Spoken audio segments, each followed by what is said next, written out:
প্রিয় শিক্ষার্থীবৃন্দ, আসসালামু আলাইকুম। আশা করি তোমরা যেখানেই আছো নিরাপদে আছো, আল্লাহর অশেষ কৃপায় ভালো আছো। আমি নাজনীন সুলতানা, প্রভাষক, অর্থনীতি বিভাগ, হাজারাদুল ডিগ্রি কলেজ। আমি আজকে আমাদের অনলাইন শ্রেণী কার্যক্রমে তোমাদের স্বাগত জানাচ্ছি। আমি আজকে তোমাদের যেই শ্রেণী কার্যক্রমটি নিয়ে হাজির হয়েছি সেটি হচ্ছে দ্বাদশ শ্রেণী অর্থনীতি দ্বিতীয় পত্রের শিল্প অর্থনীতি। অর্থাৎ আমরা আজকে যে অধ্যায়টি পড়াবো, আমাদের অধ্যায়টির নাম হচ্ছে শিল্প অর্থনীতি। তোমরা ইতিমধ্যেই এই অধ্যায়টির উপর একটা ক্লাস দেখেছো। আমরা গত সপ্তাহে এই অধ্যায়ের উপর একটা ক্লাস নিয়েছিলাম এবং সেখানে আমরা যে যে বিষয়গুলো আলোচনা করেছিলাম তার পরবর্তী অংশ থেকে আমি আমার আজকে ক্লাস শুরু করতে যাচ্ছি। আমরা আমাদের গত ক্লাসে 2005 যে শিল্পনীতি ছিল সেটির শ্রেণীকরণ নিয়ে আলোচনা করেছিলাম। যেমন আমরা আলোচনা করেছিলাম বৃহৎ শিল্প, মাঝারি শিল্প, ক্ষুদ্র শিল্প, মাইক্রো শিল্প, কুটির শিল্প। কিন্তু 2010 শিল্পনীতি অনুসারে আমরা জানি শিল্পকে সরকার 2010 শিল্পনীতি অনুসারে আবার 9 ভাগে বিভক্ত করে, 2016 শিল্পনীতি অনুসারে আবার 12 ভাগে বিভক্ত করে।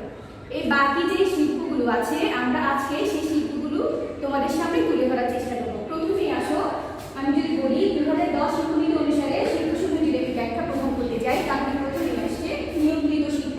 তাহলে আসো আমরা জানি নিয়ন্ত্রিত শিল্প কি? সরকার প্রাকৃতিক ও খনিজ সম্পদের সর্বোচ্চ ব্যবহার নিশ্চিত করার লক্ষ্যে কিছু শিল্পকে নিজ উদ্যোগে পরিচালিত করে এবং দেখাশোনা করে, যে শিল্পগুলোকে আমরা নিয়ন্ত্রিত শিল্প বলি। সাধারণত এই শিল্পগুলো যদি সরকার সরকারি খাতে না রেখে বেসরকারি খাতে দেয় তাহলে অর্থনীতি হুমকির স্বরূপ হতে পারত। তাই সরকার এই শিল্পগুলোকে নিজেই নিয়ন্ত্রণ করে, এইগুলোকেই আমরা নিয়ন্ত্রিত শিল্প বলি। যেমন আমরা উদাহরণস্বরূপ বলতে পারি ধর্ম মন্ত্রণালয়ের কথা এবং বিটিআরসি এর কথা। এখন আসা যাক হাইটেক শিল্প। গত ক্লাসেও আমি তোমাদেরকে বলেছিলাম হাইটেক শিল্প কি। হাইটেক শিল্প বলতে উচ্চ প্রযুক্তি ও উঁচু পুঁজি নির্ভর পরিবেশ বান্ধব আইটি সংক্রান্ত গবেষণা ও উন্নয়ন শিল্পকে বোঝায়। আমি আবার বলছি, হাইটেক শিল্প বলতে উচ্চ প্রযুক্তি ও উচ্চ পুঁজি নির্ভর পরিবেশ বান্ধব আইটি সংক্রান্ত পরিবেশ ও গবেষণা উন্নয়ন শিল্পকে বোঝায়। হাইটেক শিল্পের অন্তর্গত শিল্পের মধ্যে আমরা জীববিজ্ঞানের বা জীব প্রযুক্তির বিভিন্ন প্রতিষ্ঠান, অর্থাৎ হাইটেক শিল্পের অন্তর্গত শিল্প হিসেবে আমরা জীব প্রযুক্তি সহ বিভিন্ন গবেষণামূলক প্রতিষ্ঠানকে অন্তর্ভুক্ত করতে পারি। অর্থাৎ জীব প্রযুক্তি সহ গবেষণা প্রতিষ্ঠানগুলোই হচ্ছে হাইটেক শিল্পের অন্তর্গত। এখন আসা যাক সংরক্ষিত শিল্প। নিয়ন্ত্রিত শিল্পের মধ্যে সংরক্ষিত শিল্পগুলো সরকারের আওতায় থাকে, অর্থাৎ সরকারি এই শিল্পগুলিকে সংরক্ষণ করে থাকে। আমরা যদি সংরক্ষিত শিল্পের উদাহরণ নিতে যাই তাহলে প্রথমেই বলতে পারি অস্ত্র ও সামরিক সরঞ্জাম শিল্প, প্রিন্টিং এবং বনায়ন। আমি আবারও বলছি, আমরা যদি সংরক্ষিত শিল্পের উদাহরণ নিতে যাই তাহলে বলতে পারি অস্ত্র ও সামরিক সরঞ্জাম শিল্প, প্রিন্টিং ও বনায়ন শিল্প। এখন আসা যাক অগ্রাধিকার শিল্প। তাহলে প্রথমে আমরা জানি অগ্রাধিকার শিল্প কি।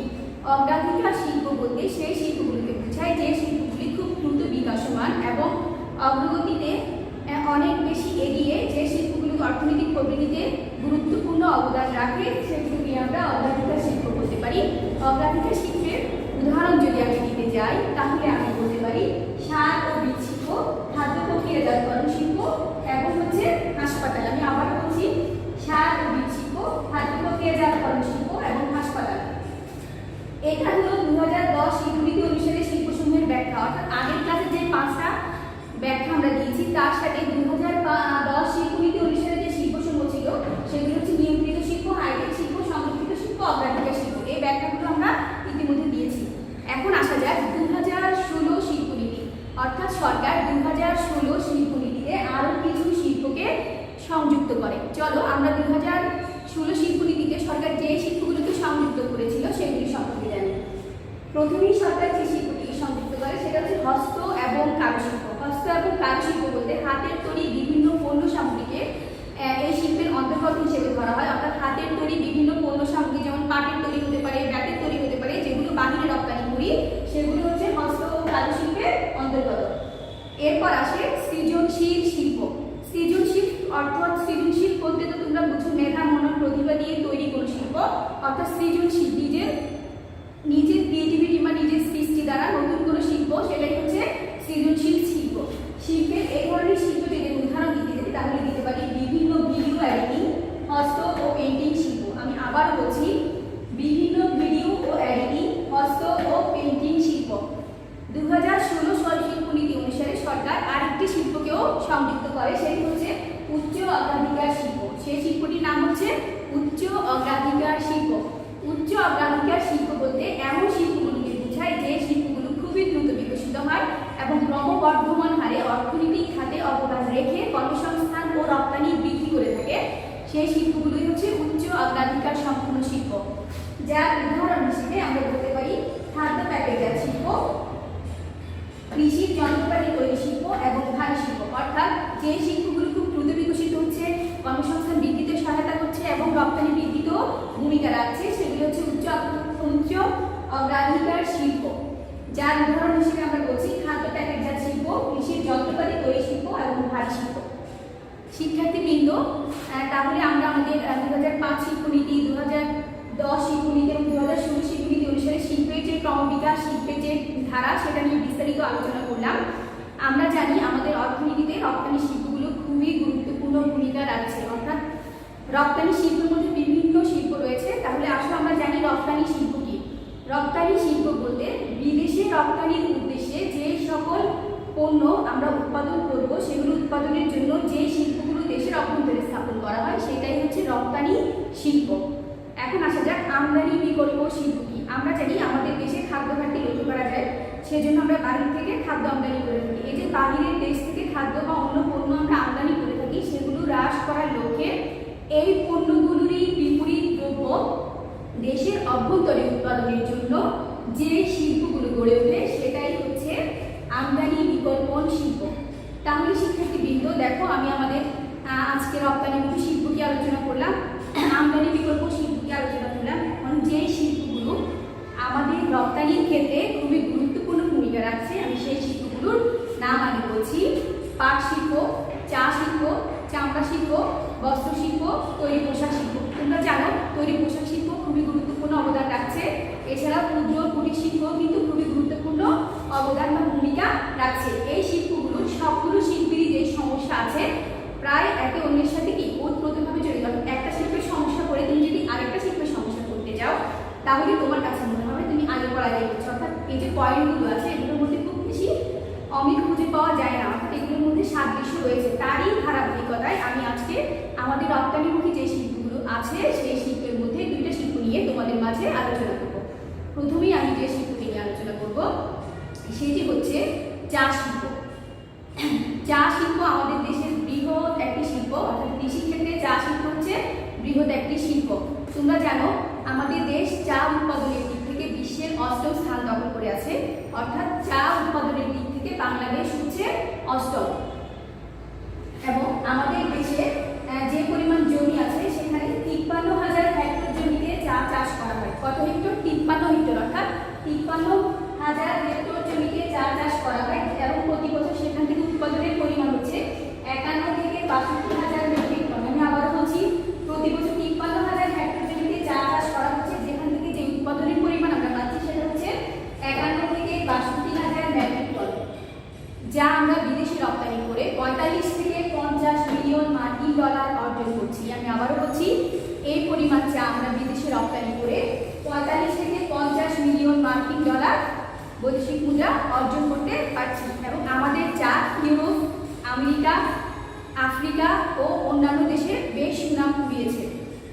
বর্তমানে বাংলাদেশে 167টি চা কারখানা রয়েছে, যার মধ্যে 148টি হচ্ছে সিলেটে এবং বাকিগুলো পুরো দেশে। এদের মধ্যে 130টি হচ্ছে প্রক্রিয়াজাতকরণ চা কারখানা। তাহলে আমাদের চা শিল্প সম্পর্কে আমরা জানলাম। এখন আসলে আমাদের চা শিল্প কিছু সমস্যা রয়েছে। আমি সবগুলো সমস্যা আলোকপাত করছি না, বেছে বেছে যেগুলো খুবই গুরুত্বপূর্ণ সেই সমস্যার সমাধানগুলো আজকে তোমাদের মাঝে তুলে ধরার চেষ্টা করছি। চা শিল্পের প্রথম যে সমস্যা, দেখো আমি এখানে লিখেছি চা শিল্পের সমস্যা। চা শিল্পের প্রথম যে সমস্যা, সেটি হচ্ছে অনিয়মিত বৃষ্টিপাত। আমরা জানি পৃথিবীব্যাপী জলবায়ু পরিবর্তনের কারণে বৃষ্টিপাতের পরিমাণ অনেক কমে গিয়েছে। আগের মতো পর্যাপ্ত বৃষ্টিপাত এখন আর হচ্ছে না, কারণ যে জলবায়ু পরিবর্তন হচ্ছে তার প্রভাবটা আমাদের দেশেও আসছে। এর ফলশ্রুতিতে চা চাষ ব্যাহত হচ্ছে, কারণ আমরা জানি চা চাষের জন্য পর্যাপ্ত বৃষ্টিপাতের পরিমাণ 220 সেন্টিমিটার। কিন্তু 220 সেন্টিমিটারের মতো বৃষ্টিপাত যদি না হয়, এর চেয়ে কম হয় বা বৃষ্টিপাতের মাত্রা যদি কমে যায়, তাহলে চা চাষ ব্যাহত হবে। এরপরে আসি নিম্ন জীবনযাত্রার মান, অর্থাৎ শ্রমিকের নিম্ন জীবনযাত্রার মান। অর্থাৎ আমাদের বিভিন্ন চা বাগান বা চা কারখানায় যে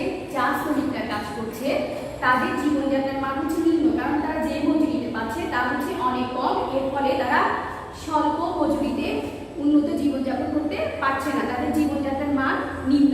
এরপর আসা যাক চাষের জমির স্বল্পতা, অর্থাৎ চা চাষের যে জমি আছে আমাদের দেশে, সেই চা চাষের জমিগুলো স্বল্পতা রয়েছে। আমরা জানি চা চাষের জন্য উপযোগী যে জমিগুলো আছে সেগুলো সাধারণত ঢালু প্রকৃতি এবং এমন জমি প্রয়োজন যেখানে বৃষ্টিপাত হবে কিন্তু বৃষ্টির পানি জমে থাকবে না। এরকম ঢালু জমি যেখানে বৃষ্টিপাতের পানি জমে থাকবে না, তার পরিমাণ কম বিধায় আমাদের চা শিল্পের প্রসার ব্যাহত হচ্ছে। তাহলে শিক্ষার্থীবৃন্দ, চলো আমরা এখন চা শিল্পের যে সমস্যা সেগুলো সমাধান নিয়ে আলোচনা করব। প্রথমেই আসা যাক একর প্রতি উৎপাদন বৃদ্ধি, অর্থাৎ চা চাষের যে সমস্যা বা চা শিল্পের যে সমস্যা সেটা যদি আমরা সমাধান করতে চাই, তাহলে প্রথমে আমাদেরকে একর প্রতি উৎপাদন বৃদ্ধি করতে হবে, যার জন্য প্রয়োজন উন্নত প্রযুক্তি ও যন্ত্রপাতির ব্যবহার। অর্থাৎ চা উৎপাদনের জন্য বা চা প্রক্রিয়াজাতকরণের জন্য যে যন্ত্রপাতিগুলো আছে, আমরা যদি আরো উন্নত প্রযুক্তি ব্যবহার করি তাহলে আমাদের একর প্রতি চা উৎপাদন বৃদ্ধি পাবে এবং আমাদের চা শিল্প আবার প্রসার লাভ করবে। নাম্বার 2, উন্নত বীজ ও সারের পর্যাপ্ত সরবরাহ, অর্থাৎ আমাদের চায়ের যে বীজ আছে সেটা যদি উন্নত বীজ হয় এবং সেটা যদি খুব সহজে সরবরাহ করা যায় তাহলেও আমাদের চা শিল্পের প্রসার সম্ভব।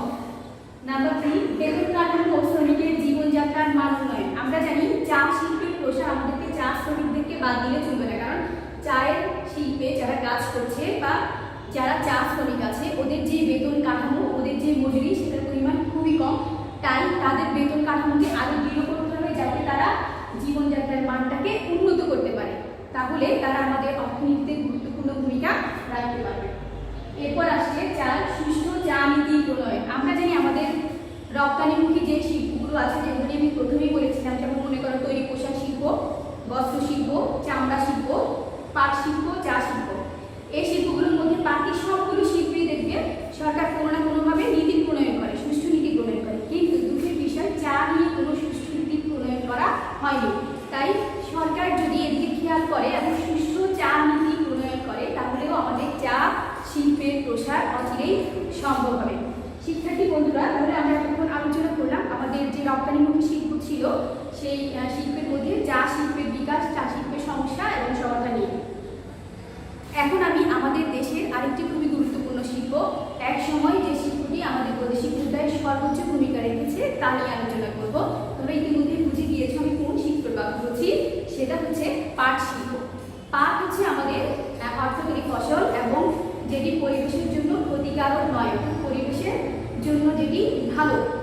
পাটকে একসময় আমরা সোনালী তন্তু হিসেবে জানতাম, কারণ পাট বিদেশি রপ্তানি করে একসময় অনেক বেশি বৈদেশিক মুদ্রা অর্জন সম্ভব ছিল।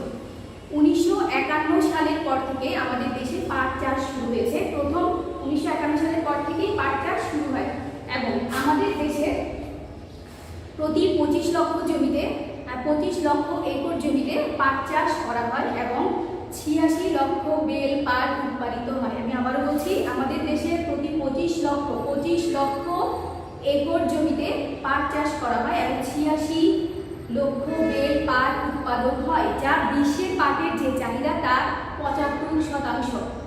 তাহলে আমরা বুঝতে পারছি পাট খুবই গুরুত্বপূর্ণ একটি শিল্প এবং আমাদের কৃষিক্ষেত্রে বা আমাদের শিল্পের যে শ্রমশক্তি তার 48% হচ্ছে এই পাট শিল্পে নিয়োজিত। কিন্তু বর্তমানে আমাদের পাট শিল্প নানা সমস্যায় জর্জরিত হওয়ার কারণে আমাদের সরকারি খাতেরই অনেক পাট কল বন্ধ হয়ে যাচ্ছে। আসো আমরা এখন পাট শিল্পের সমস্যা, সমাধান এবং সম্ভাবনা নিয়ে আলোচনা করব। প্রথমেই পাট শিল্পের যদি আমি মূল সমস্যার দিকে তাকাই তাহলে বলতে পারি পাটের যে গুণগত মান সেটা আগের চেয়ে অনেকাংশে কমে গেছে, কারণ বিশ্ববাজারে পাটের যে দাম সেটার যে উঠানামা বা উত্থান পতন, এই দামের উঠানামা বা উত্থান পতনের জন্য পাটের চাহিদাটা বিশ্ববাজারে কমে গিয়েছে। এরপরে আসছে বিকল্প দ্রব্যের উপস্থিতি।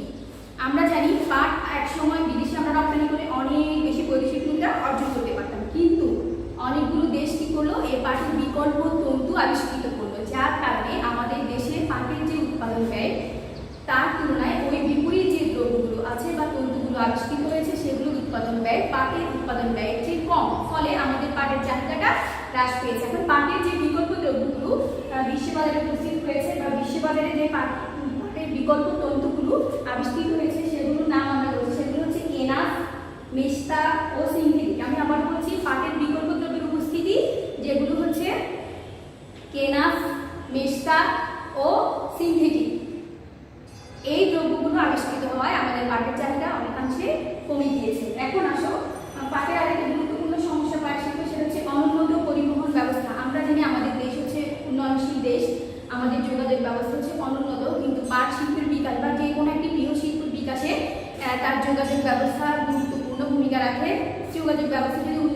সহজেই আমরা প্রক্রিয়াজাতকরণ করতে পারি বা এক জায়গা থেকে আরেক জায়গায় পণ্য স্থানান্তর করতে পারি। ফলে এই অনুন্নত পরিবহন ও যোগাযোগ ব্যবস্থার কারণেই আমাদের পাট শিল্পের সমস্যা দেখা দিয়েছে।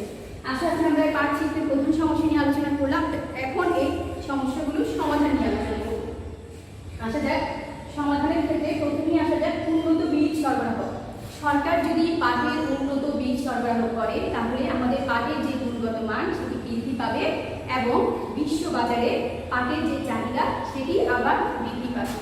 নাম্বার 2, সর্বনিম্ন ন্যায্য মূল্য নির্ধারণ। সরকার যদি ন্যায্য মূল্যটা সর্বনিম্ন পর্যায়ে বেঁধে দেয় বা নির্ধারণ করে দেয় তাহলেও সেটি শিল্পের প্রসারে ইতিবাচক ভূমিকা রাখবে।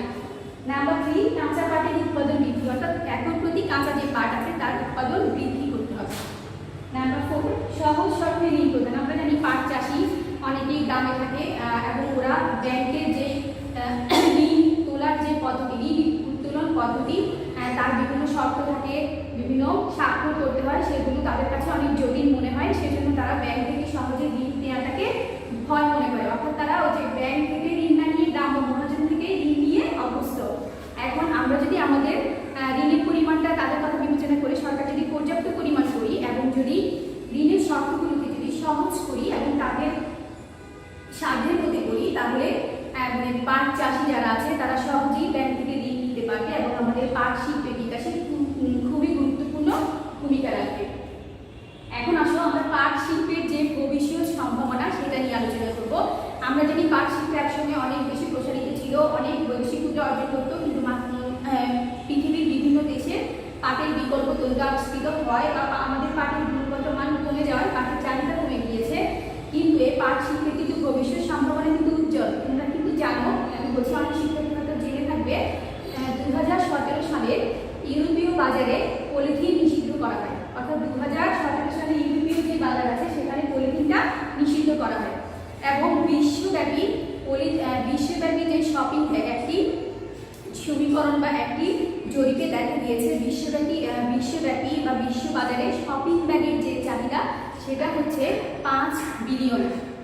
এই 5 বিলিয়ন শপিং ব্যাগের চাহিদা 2% বা 2% যদি আমরা আমাদের পাট থেকে মেটাতে পারি তাহলে আমাদের পাট শিল্প আবার সমৃদ্ধ শিল্প হিসেবে মাথা তুলে দাঁড়াতে পারবে। এরপর আছে উৎপাদন ব্যয় হ্রাস। পাট শিল্পের উৎপাদন ব্যয় হ্রাস, অর্থাৎ পাটের যে বিপরীত তন্তু আবিষ্কৃত হয়েছে সেগুলির তুলনায় আমাদের পাটের উৎপাদন ব্যয় বেশি। এখন সরকার যদি বিভিন্ন পদক্ষেপ গ্রহণ করে, পর্যাপ্ত সারের ব্যবস্থা করে, উন্নত বীজের ব্যবস্থা করে তাহলে আমাদের উৎপাদন ব্যয়টা হ্রাস পাবে। অর্থাৎ যদি সরকার ভর্তুকি প্রদান করে তাহলে উৎপাদন ব্যয় হ্রাস পাবে এবং পাট শিল্পের সম্ভাবনাটা আরও বেড়ে যাবে। এখন দেখি নাম্বার 3, ভবিষ্যৎ সম্ভাবনার ক্ষেত্রে নাম্বার 3 যে পয়েন্টটি আছে সেটা হচ্ছে কাগজ উৎপাদন। আমরা জানি সবুজ পাট কাগজ উৎপাদন ও রেওয়ানের মণ্ড তৈরিতে খুবই গুরুত্বপূর্ণ ভূমিকা রাখে। এখন পাটের এই যে বিকল্প ব্যবহার সেগুলোকে যদি আমরা বৃদ্ধি করতে পারি তাহলে ইনশাআল্লাহ পাট শিল্পের যে সম্ভাবনা সেটা আরও বেশি বেড়ে যাবে। তাহলে শিক্ষার্থী বন্ধুরা, আমি আমাদের রপ্তানিমুখী শিল্পের মধ্যে আজকে চা শিল্পের সমস্যা ও সমাধান এবং পাট শিল্পের সমস্যা সমাধান এবং সম্ভাবনা নিয়ে আলোচনা করলাম। তোমরা জানো আমাদের অর্থনীতির দ্বিতীয় পত্রের প্রায় 2টা অধ্যায় ছাড়া বাকি অধ্যায়ের সবগুলো অধ্যায় হচ্ছে থিওরি। তোমরা যদি ভালো করে রিডিং পড়ো প্রত্যেকটা অধ্যায় নিশ্চয়ই নিজেদের আয়ত্তের মধ্যে আসবে এবং তোমরা যে কোনো ধরনের প্রশ্নের উত্তর দিতে পারবে। আমি তোমাদেরকে একটি সাজেশন দিচ্ছি, শ্রদ্ধেয় রঞ্জিত কুমার স্যারের যে বইটি আছে, অর্থাৎ শ্রদ্ধেয় রঞ্জিত কুমার নাথ স্যারের অর্থনীতির দ্বিতীয় পত্রের বইটি যদি তোমরা অনুসরণ করো এবং পড়ো, এছাড়াও প্রতিটি বইয়ের বা প্রতিটি অধ্যায়ের শেষে দেখবে একটা সারসংক্ষেপ দেওয়া আছে। এই সারসংক্ষেপগুলো যদি তোমরা আলোচনা করো বা সারসংক্ষেপগুলো যদি মনোযোগ দিয়ে পড়ো তাহলেই কিন্তু তোমরা বহু নির্বাচনী প্রশ্ন, জ্ঞানমূলক প্রশ্ন, অনুধাবনমূলক প্রশ্ন সবগুলো প্রশ্নেরই উত্তর করতে পারবে। শিক্ষার্থী বন্ধুরা, তাহলে আমি শিল্প অর্থনীতি নিয়ে আজকে আলোচনা করলাম। শিল্প অর্থনীতির আজকের আমার যে আলোচ্য বিষয় ছিল সেগুলোর উপরই আমি যে 2টি শিল্প নিয়ে আলোচনা করেছি সেই শিল্পকে কেন্দ্র করে আমি তোমাদের জন্য একটা বাড়ির কাজ রেখেছি। আশা করি তোমরা সৃজনশীল যে প্রশ্নটি আছে সেটি আমি এখন বলছি, এই সৃজনশীল প্রশ্নটি বাসায় সমাধানের চেষ্টা করবে এবং অনুশীলন করবে। তাহলে দেখি আমাদের সৃজনশীল প্রশ্নটি কি। আসলে দেখি সৃজনশীল প্রশ্নটি হলো, দেখো উদ্দীপকে কি আছে। উদ্দীপকে আছে দাম নির্ধারণের সমস্যা, বিকল্প দ্রব্যের উপস্থিতি, মুক্ত শিল্পের ব্যবস্থাপনা দুর্বল, পরিবেশ বান্ধব, বিশ্বব্যাপী চাহিদা বৃদ্ধি। অর্থাৎ উদ্দীপকে আমরা দেখতে পাচ্ছি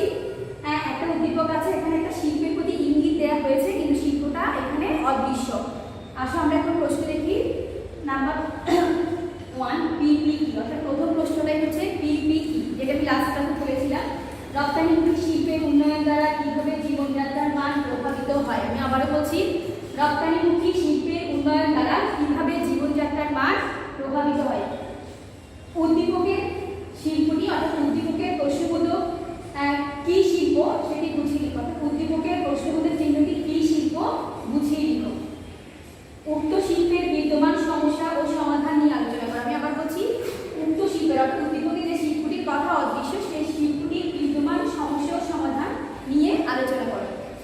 আশা করি তোমরা এই অধ্যায়টি ভালো করে পড়লে আমি গত ক্লাসে কিছু বহু নির্বাচনী প্রশ্ন নিয়ে দিয়েছিলাম। বহু নির্বাচনী প্রশ্নগুলো পড়বে, জ্ঞানমূলক প্রশ্নগুলো পড়বে এবং বিভিন্ন সৃজনশীল যে প্রশ্নগুলো আছে আজকের বাড়িটা সহ সবগুলো বাসায় অনুশীলন করবে এবং আমাদের অনলাইন ভিত্তিক যে শ্রেণী কার্যক্রম চালু হয়েছে প্রত্যেকটা বিষয়ের প্রতিটা ক্লাস বা শ্রেণী কার্যক্রম তোমরা অনুসরণ করবে, বাসায় অনুশীলন করবে এবং যে যেখানেই আছো স্বাস্থ্যবিধি মেনে নিরাপদ দূরত্বে অবস্থান করে আল্লাহর অশেষ কৃপায় তোমরা তোমাদের জীবনযাত্রার মান চালিয়ে যাবে এবং পড়ালেখাটাকেও চালিয়ে যাবে।